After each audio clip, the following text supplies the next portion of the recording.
Shalom and welcome to another episode of our series called Israel on Location. I'm here at a very solemn place. It's called Mount Herzl.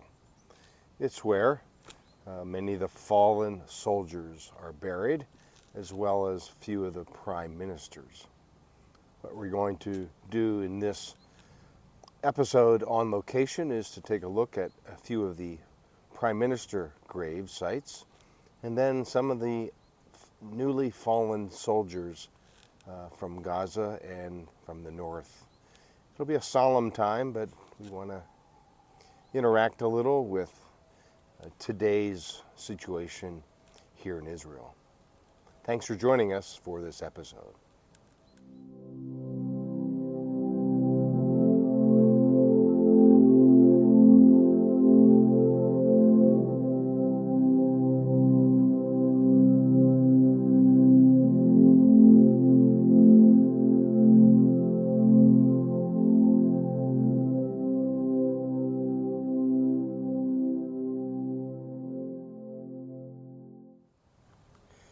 This is the area where some of the prime ministers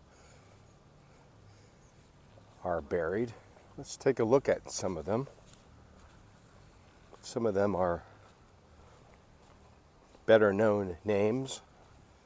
Others are perhaps not.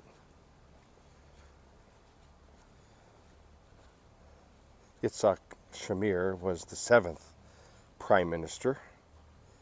He served a short time in the 80s. Shimon Peres was the 9th president and 8th prime minister. He served from the 80s all the way through 2000s. He died in 2014. Yitzhak Rabin was assassinated in 2000.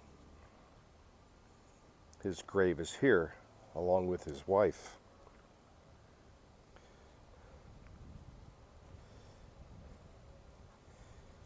Here's one of the speakers of the Knesset.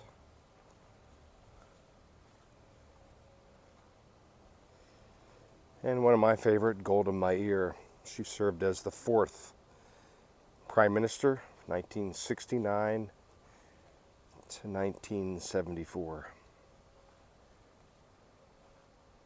Levi Eshkol was the 3rd prime minister. He served from 1963 to 1969.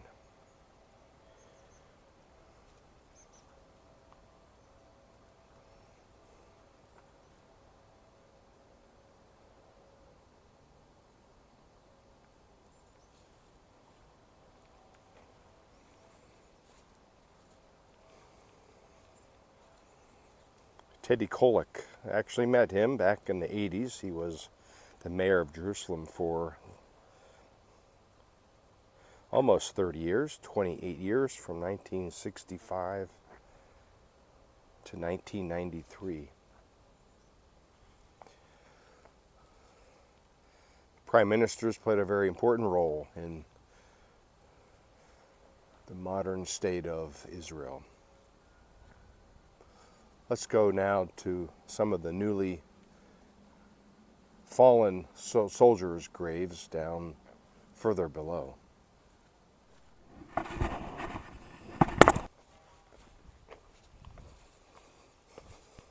Down the slope from where the prime ministers are buried, these are fallen soldiers. Some of them from the 1967 war, the Six-Day War it's called, the Yom Kippur War in 1973, and even the First Lebanon War in 1982.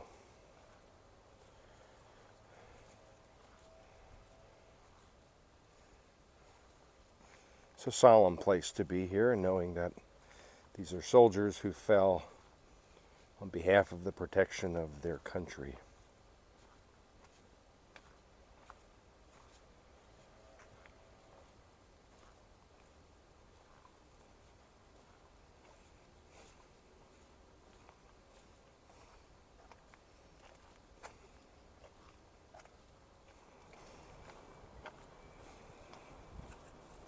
Since May 14th, 1948, and the beginning of the War of Independence, Israel has been attacked by their neighbors.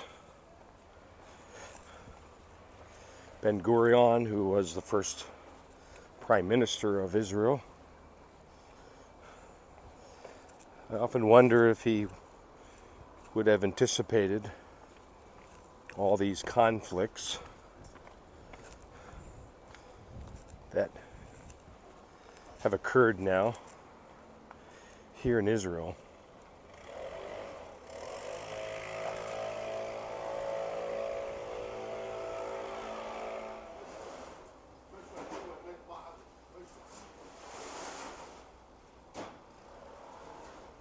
There are no words.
This video is being recorded in September of 2024.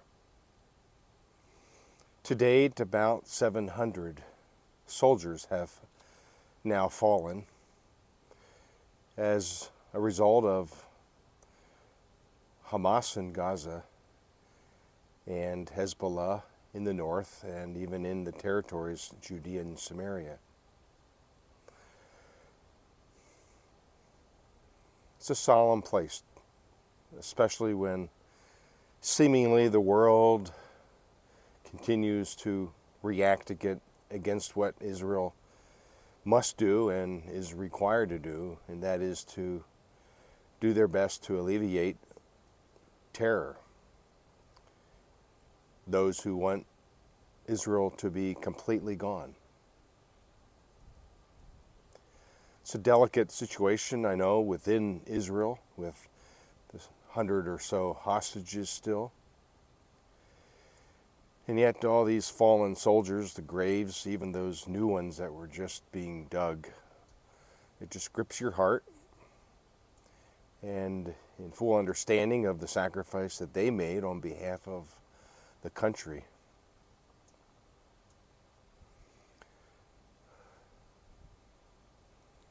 The reality is Israel has a right to defend itself and a right to do their best to alleviate this level of evil that the world has not seen really since the Holocaust. October 7th was a game-changing event.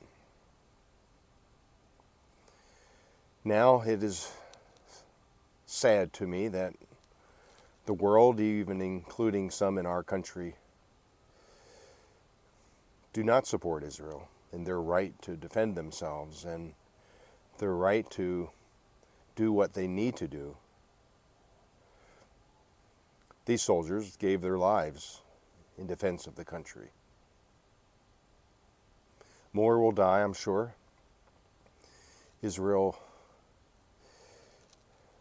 is challenged with really a multifaceted issue that not only do they face themselves as to what they need to do to protect their country, but the rise of anti-Semitism in the world, in Europe, in our country, the U.S., is appalling to see.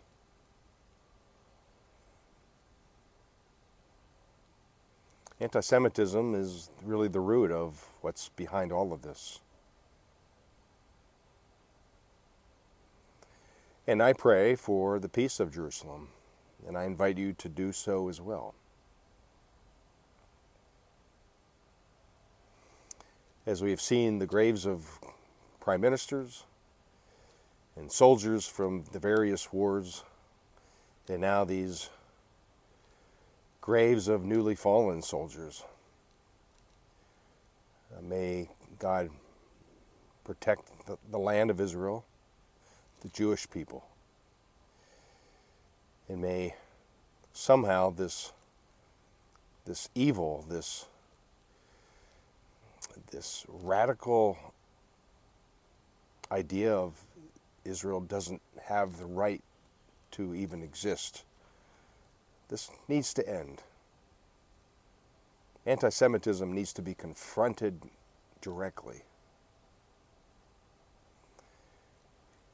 And while we do our part to pray for the peace of Jerusalem, She'alu Shalom Yerushalayim, we need to do our best to support the efforts that Israel is now displaying in order to do what they need to do to address and confront the evil that surrounds them. So join me in prayer as we pray for the peace of Jerusalem, the safety of this Jewish nation, and the end of anti-Semitism.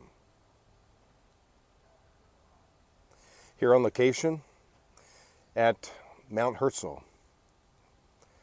Thanks for joining me for this solemn visit here to this solemn place. Until next time, Shalom.